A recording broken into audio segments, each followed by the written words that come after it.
the next one is the flowers are beautiful. এটা assertive sentence, কারণ শুরুতে আছে সাবজেক্ট। তার মধ্যে সেন্টেন্সটা হচ্ছে গিয়ে অ্যাফার্মেটিভ সেন্টেন্স, আর সেন্টেন্সটি অ্যাফার্মেটিভ হলে টাক কোশ্চেনটা হবে নেগেটিভ। অক্সিলারি ভার্ব থাকলে টাক কোশ্চেন করার সময় তাকে ব্যবহার করতে হবে, আর হচ্ছে গিয়ে অক্সিলারি ভার্ব, সেজন্য আরটাকে আমরা ব্যবহার করব। আর সেন্টেন্সটা অ্যাফার্মেটিভ হওয়ার কারণে টাক কোশ্চেনটা হবে নেগেটিভ, সেজন্য লিখতে হবে আরেন্ট। আর তারপর দ্য ফ্লাওয়ার্স হচ্ছে গিয়ে সাবজেক্ট, এটা হচ্ছে গিয়ে একটা প্লুরাল সাবজেক্ট। আর অ্যাসার্টিভ সেন্টেন্সের সাবজেক্টটা যদি প্লুরাল হয় সেক্ষেত্রে উই ব্যতীত অন্য সব ক্ষেত্রে টাক কোশ্চেন করার সময় সাবজেক্ট হিসেবে দে বসে, সেজন্য আমরা লিখব they. So the flowers are beautiful, এটাকে টাক কোশ্চেন করলে হবে আরেন্ট দে। আর the next one is she can cook really well. এটা অ্যাসার্টিভ সেন্টেন্স, কারণ শুরুতে আছে সাবজেক্ট হচ্ছে শি। তবে অ্যাসার্টিভ সেন্টেন্স দুই প্রকার, অ্যাফার্মেটিভ আর নেগেটিভ। তার মধ্যে সেন্টেন্সটা হচ্ছে গিয়ে অ্যাফার্মেটিভ সেন্টেন্স, আর সেন্টেন্সটি অ্যাফার্মেটিভ হলে টাক কোশ্চেনটা হবে নেগেটিভ। অক্সিলারি ভার্ব থাকলে টাক কোশ্চেন করার সময় তাকে ব্যবহার করতে হবে, কেন হচ্ছে গিয়ে অক্সিলারি ভার্ব, সেজন্য ক্যানটাকে আমরা ব্যবহার করব। আর যেহেতু সেন্টেন্সটা অ্যাফার্মেটিভ সেন্টেন্স, সেজন্য টাক কোশ্চেনটা হবে নেগেটিভ, সেজন্য ক্যানের সাথে একটা নট যুক্ত করে লিখতে হবে ক্যান্ট। তারপর সি নিজেই প্রোনাউন, সেজন্য সি বসবে। So she can cook really well, এটাকে টাক কোশ্চেন করলে হবে ক্যান্ট শি। তারপরে সেন্টেন্সটা হচ্ছে ইউ প্লে ফুটবল। এটাও অ্যাসার্টিভ সেন্টেন্স, কারণ শুরুতে আছে সাবজেক্ট। তবে অ্যাসার্টিভ সেন্টেন্স দুই প্রকার, অ্যাফার্মেটিভ আর নেগেটিভ। তার মধ্যে সেন্টেন্সটা হচ্ছে গিয়ে অ্যাফার্মেটিভ সেন্টেন্স, আর সেন্টেন্সটি অ্যাফার্মেটিভ হলে টাক কোশ্চেনটা হবে গিয়ে নেগেটিভ।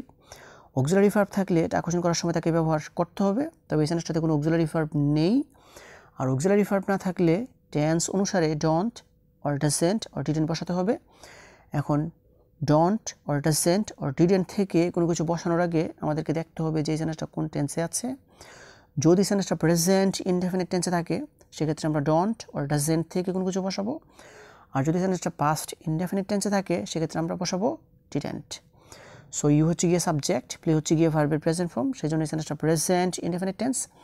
আর যেহেতু সেন্টেন্সটা প্রেজেন্ট ইনডেফিনিট টেন্স, সেজন্য আমরা ডোন্ট অর ডাজেন্ট থেকে কোনো কিছু বসাবো।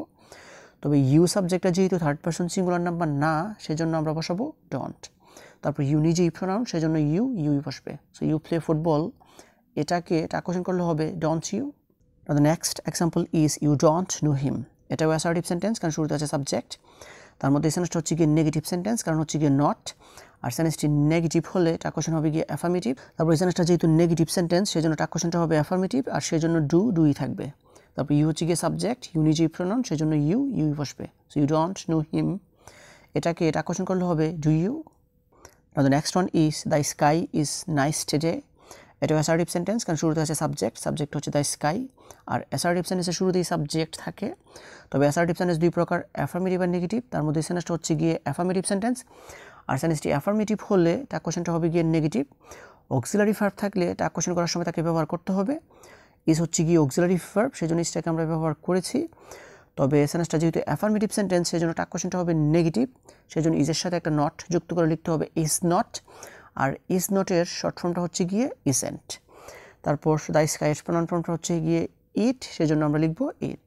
So the sky is nice today, এটাকে টাক কোশ্চেন করলে হবে isn't it. And the last one is cricket is funny. এটাও অ্যাসার্টিভ সেন্টেন্স, কারণ শুরুতে আছে সাবজেক্ট। তবে অ্যাসার্টিভ সেন্টেন্স দুই প্রকার, অ্যাফার্মেটিভ আর নেগেটিভ। তার মধ্যে সেন্টেন্সটা হচ্ছে গিয়ে অ্যাফার্মেটিভ সেন্টেন্স, মানে হাবোধক সেন্টেন্স। আর সেন্টেন্সটি অ্যাফার্মেটিভ হলে টাক কোশ্চেনটা হবে গিয়ে নেগেটিভ। অক্সিলারি ভার্ব থাকলে টাক কোশ্চেন করার সময় তাকে ব্যবহার করতে হবে। ইজ হচ্ছে গিয়ে অক্সিলারি ভার্ব, সেজন্য এটাকে আমরা ব্যবহার করব। আর যেহেতু সেন্টেন্সটা অ্যাফার্মেটিভ সেন্টেন্স, সেজন্য টাক কোশ্চেনটা হবে গিয়ে নেগেটিভ, সেজন্য ইজের সাথে একটা নট যুক্ত করে লিখতে হবে ইজ নট। আর ইজ নটের শর্ট ফর্মটা হচ্ছে গিয়ে ইজেন্ট। তারপর ক্রিকেটটা হচ্ছে গিয়ে সাবজেক্ট, আর ক্রিকেটের প্রনাউন ফর্মটা হচ্ছে গিয়ে ইট, সেজন্য আমাদেরকে লিখতে হবে ইট। সো ক্রিকেট ইজ ফানি, এটাকে টাক কোশ্চেন করলে হবে ইজেন্ট ইট।